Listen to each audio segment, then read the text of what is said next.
Bila satu gigi mula longgar memang kena hati-hati weh. Sebab kalau dia mula sengit ke tepi, gigi lain pun boleh ikut longgar sama. Jadi saya, Dr. JR Ortopedik nak kongsi satu pengalaman penting. Kalau anda rasa gigi longgar tu memang tak boleh dibaiki, hari ni jumpa saya. Memang rezeki besar untuk anda. Cara saya ni 7 hari je dah boleh pulihkan gigi walaupun kes yang paling teruk sekalipun. Kalau anda langsung tak nampak kesan, pihak brand sendiri akan datang jumpa anda dan bayar pampasan RM70,000. Dengar saya sekali ni, cuba dulu. Setiap malam sebelum tidur, gosok gigi macam biasa. Dalam ubat gigi ni ada bahan herba dan mineral aktif yang meresap sampai akar gigi, kuatkan balik dan baiki kawasan yang rosak. Kalau gigi anda dah lama sangat longgar, dah retak, berdarah sampai makan pun susah, weh, kena cuba yang ni cepat. Sekarang tengah promosi, diskaun 50% terus. Klik link di bawah untuk buat pesanan sekarang.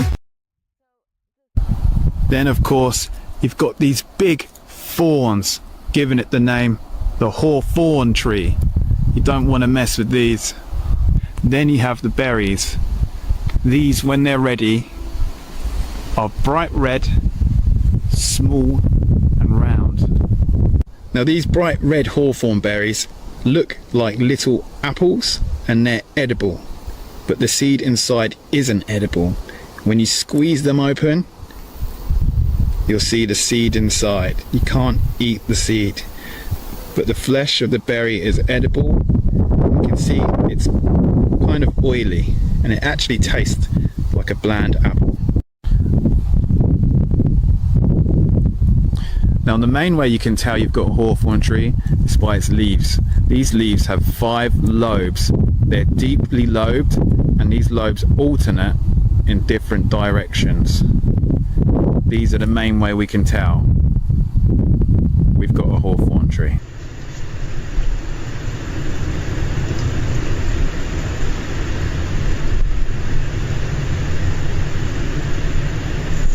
So the humble hawthorn tree is pretty simple to identify, but just so you're confident and I'm confident, let's compare it to a tree that you don't want to accidentally mistake for the hawthorn tree, and that's the poisonous yew tree.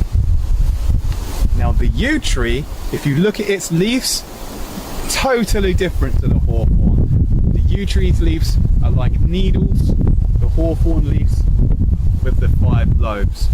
And then when we look at the berries, when we compare the berries, on the left we have a hawthorn berry that looks like a little red ripe apple, and then on the right we have a yew berry.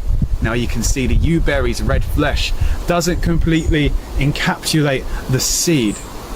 Now these are the comparisons. On the left we have hawthorn berry, on the right yew berry.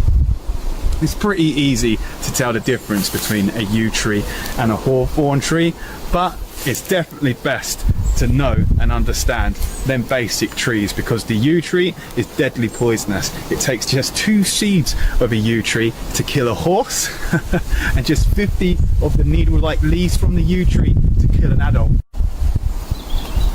So let's talk about the edibility of the hawthorn. Now in early spring, when these little leaves start to appear, these are edible and they're known to the older generation as bread and cheese because they kind of taste like a savoury snack. So in early spring you can eat the hawthorn leaves, and then of course when the berries appear in late summer and autumn, these are edible as long as you spit out the seed. They make a delicious snack. They taste kind of like a bland apple, and we really love them in our house because they've not got an amazing flavour compared to say a blackberry, but they're a really autumnal kind of flavour. They're really earthy. There's something special about them. It's probably our tickers telling us that they approve and put more of these little berries in the body, please.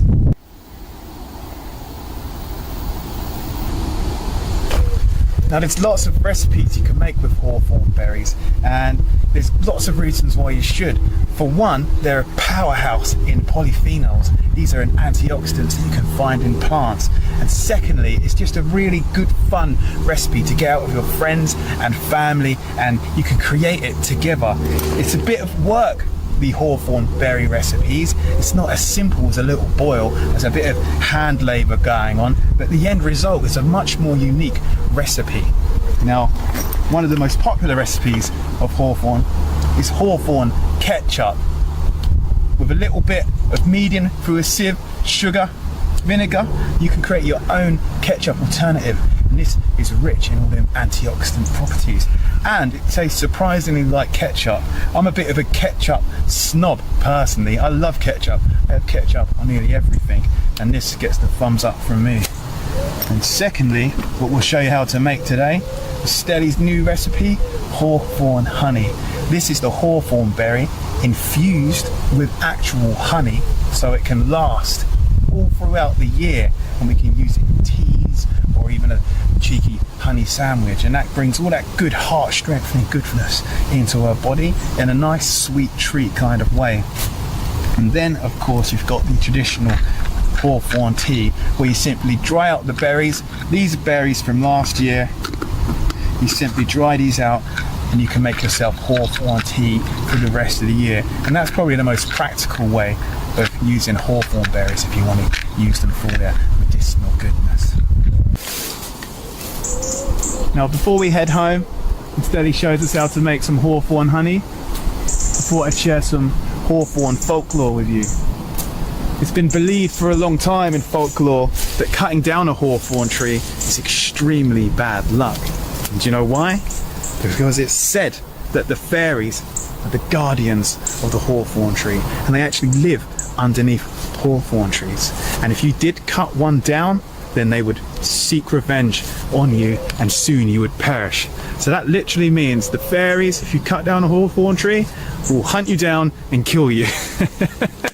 And that superstition still runs deep in society today, and many people probably don't even know why that their granddad said, oh, we're not cutting that hawthorn tree down. And now you say, why? And they say, oh, because it's unlucky. But that's where that folklore comes from, and that's why you'll find many hawthorn trees just like this one standing alone in the middle of fields still today. Now these fairies, although they're extremely protective over the hawthorn tree, it's completely fine if you want to come and collect some berries, leaves or blossoms from the hawthorn tree, as long as you're well mannered and polite.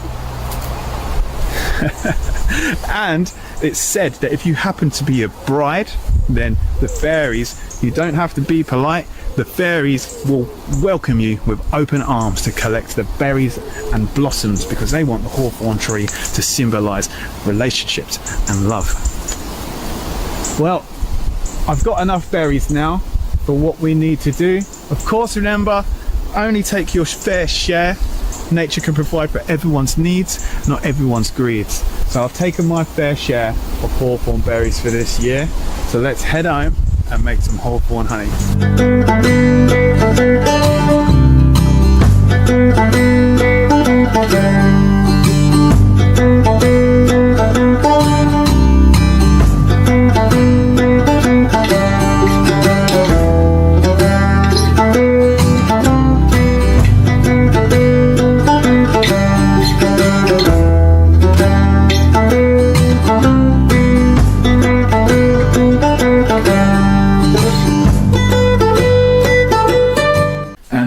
Stelly. Hi guys, welcome back. Here we have our wonderful bowl of foraged hawthorn berries to make delicious hawthorn honey. It's so super easy peasy, and it's such a brilliant way of getting all of the mighty goodness of the heroic hawthorn into your system. Heroic hawthorn, encapsulate all that goodness and preserve it. I know. Hawthorn honey. Hawthorn honey. It's such a helpful little berry, and it's really amazing for your heart. So make it into a honey, stir it into your tea, make it into some biscuits, and it's delicious. Come with us and we'll show you how to make it. So for this recipe, hawthorn honey, all you need is some helpful hawthorns and a cup of delicious honey. Now honey is amazing because everybody knows that honey is great for when you've got a sore throat or you're feeling a bit cold and fluey, and it's such a delicious, yummy mix. We're going to mix in our hawthorns with the honey today.